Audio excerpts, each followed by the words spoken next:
नमस्कार निखिल साहेब. निवडणुकीच्या रणधुमाळीला सुरुवात झाली आहेत अंबरनाथच्या. तर एकूण शिवसेनेची भूमिका कशी राहणार आहेत आणि इथल्या अंबरनाथचा विकास झाला आहे असं तुम्हाला वाटतं काय?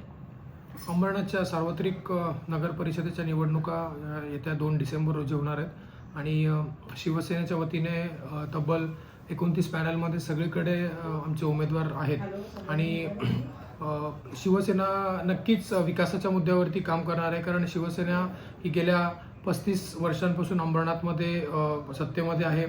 त्याच्यामध्ये आमदार असतील, खासदार असतील आणि अंबरनाथची ही नगरपालिका असेल, ही एखादी शिवसेनेच्या हाती राहण्याचं काम नेहमी आम्हाला अंबरनाथकरांच्या आशीर्वादामुळे हे शक्य झालेलं आहे.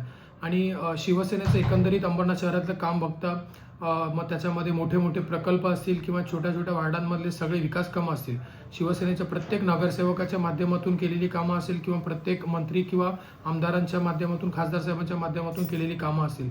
आणि मुख्य म्हणजे आमच्या महाराष्ट्राचे लाडके उपमुख्यमंत्री आणि या ठाणे जिल्ह्याचे पालकमंत्री, शिवसेना मुख्य नेते एकनाथजी शिंदेसाहेब आणि खासदार श्रीकांत शिंदेसाहेब यांचं या अंबरनाथवरती विशेष लक्ष आहे आणि त्यांच्या माध्यमातून आम्ही अंबरनाथ शहरामध्ये अंबरनाथकरांना अनेक प्रकल्प आणि अनेक विकास कामं, त्याचप्रमाणे सांस्कृतिक मेजवानी देण्याचं काम हे आत्तापर्यंत शिवसेनेने केलेलं आहे.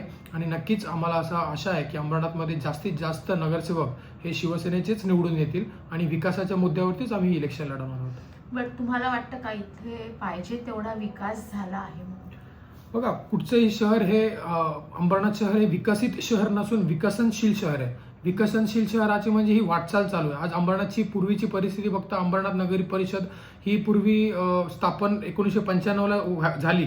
त्याच्या अगोदर ती कल्याण डोंबिवली महानगरपालिकेमध्ये होती. अंबरनाथ हे कामगारांचं शहर म्हणून ओळखलं जातं आणि कामगारांच्या शहरामध्ये ही जी बैठी घरं असतील किंवा आपण म्हणू शकतो एक प्रकारची झोपडपट्टी होण्याचं काम त्यावेळेसपासून झालेलं होतं, कारण हा कामगारांचं शहर म्हणून ओळखलं जातं.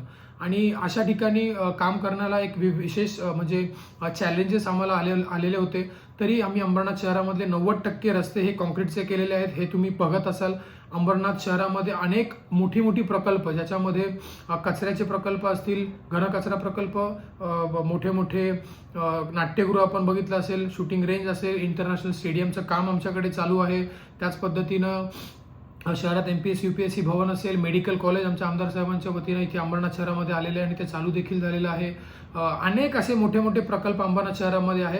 त्याच्यामुळे आम्हाला नक्कीच हा विश्वास आहे की अंबरनाथ शहरामध्ये ही विकास कामं झालेली आहेत आणि 90% विकास कामं झालेली आहेत. बाकीचे जे काही शहरामधली छोटी मोठी कामं आहेत ही येत्या दिवसांमध्ये आम्ही आमच्या शिवसेनेचं सरकार आल्यानंतर नक्कीच पूर्ण करणार आहोत. बरं, अंबरनाथमध्ये मेन म्हणजे अस्वच्छतेचं प्रमाण जरा जास्त वाटतं, याबाबत तुम्ही काय सांगा? मी जसं सांगितलं की थोडीशी झोपडपट्टी असल्या कारणानं जी घंटागाडी आहे ती आमची शहरामध्ये सगळीकडे फिरते. घंटागाडी फिरत असते पण लोकांची मानसिकता असते की घंटागाडी आल्यावरती घंटागाडीत त्यांनी कचरा टाकायला पाहिजे, पण कधी काही ठिकाणी असं होत नाही किंवा त्याच्यामध्ये काही जण मे बी हलगर्जीपणा करत असतील असं म्हणू शकतो, किंवा नगरपालिकेच्या माध्यमातून पण जे समजा घंटागाडीचं जे आहे त्याच्यामध्ये कुठेतरी वेळेमध्ये इकडे तिकडे तफावत असेल. ह्या सगळ्या गोष्टीसाठी प्रशासन आता कारणीभूत आहे आणि प्रशासनाच्या नंतर ज्यावेळेस आम्ही नगरसेवक म्हणून निवडून येऊ त्याच्यानंतर याच्यावरती वचक ठेवण्याचं काम हे आमचं असणार आहे. आणि आज अस्वच्छतेचा जो काही मुद्दा आहे तो मुख्य पार्टमध्ये नसून हा काही पर्टिक्युलर एरियामध्ये आहे. आमच्याकडे समजा एक अंबरनाथ शहरात एक भंगार गल्ली आहे. त्या भंगार गल्लीमध्ये तुम्ही कधी बघाल तर ते भंगार वेचून सगळे आणतात आणि तिथे टाकतात आणि तिथून ते वेचण्याचं काम करत असतात. अशा ठिकाणी तुम्हाला तो कचरा साधारणपणे नेहमी दिसत असेल. त्याच्यामुळे हेच फोटो विरोधक टाकून नेहमी अंबरनाथ शहराला घाण बदनाम करण्याचं काम विरोधकांच्या वतीने केलंय. पण आम्हाला माहिती आहे घंटागाडी हा प्रकल्प अंबरनाथ शहरामध्ये बऱ्यापैकी चांगला चालू आहे, पण ह्याच्यानंतर देखील त्याच्यामध्ये करण्याचं काम आम्ही आमच्या शिवसेनेच्या सरकार आल्यानंतर नक्की करू. बरं, एक असं विरोधक असं म्हणतात की अंबरनाथमध्ये एक भ्रष्टाचार मोठ्या प्रमाणात नगरपालिकेमध्ये घडला, तर त्याबाबत आपण काय सांगू? भ्रष्टाचार हा मुद्दा असा आहे ना की इलेक्शन आले की भ्रष्टाचार येत असतो. भ्रष्टाचाराचं तुम्ही एकही उदाहरण विरोधकांना सांगा की तुम्ही एखाद्या अधिकाऱ्याला कधी मोठ्या भ्रष्टाचारामध्ये पकडलेला गेलेला आहे का, किंवा एखाद्या कोणत्या तरी याच्यावरती त्याची केस चालू आहे का. ठीक आहे, छोटे मोठे जे अधिकारी असतात खालच्या ठिकाणी ते कोणाचे तरी लाच घेण्याचं काम करत असतात. असे अनेक प्रकल्प, अनेक घटना, उदाहरणं आपण तहसील ऑफिस असतील याच्यामध्ये बघितलेले असतील. पण अंबरनाथ शहरामध्ये आजवर एकही भ्रष्टाचाराचा गुन्हा दाखल होऊन त्या पर्टिक्युलर कुठच्याही याला असं काही झालेलं नाहीये अशी आमची तरी माहिती आहे. आणि भ्रष्टाचार मुद्दा मी तुम्हाला भ्रष्टाचार विरोधकांना इलेक्शन आले कीच भ्रष्टाचार दिसतो, भ्रष्टाचार मुक्त अंबरनाथ दिसतं. पण अंबरनाथ शहरामधली केलेली विकास कामं आणि त्याच्यामधल्या ज्या काही गोष्टी अंबरनाथकरांना त्याचा लाभ होतोय, हा अंबरनाथकरांना ते कधी दाखवणार आहेत हे पण त्यांनी सांगावं.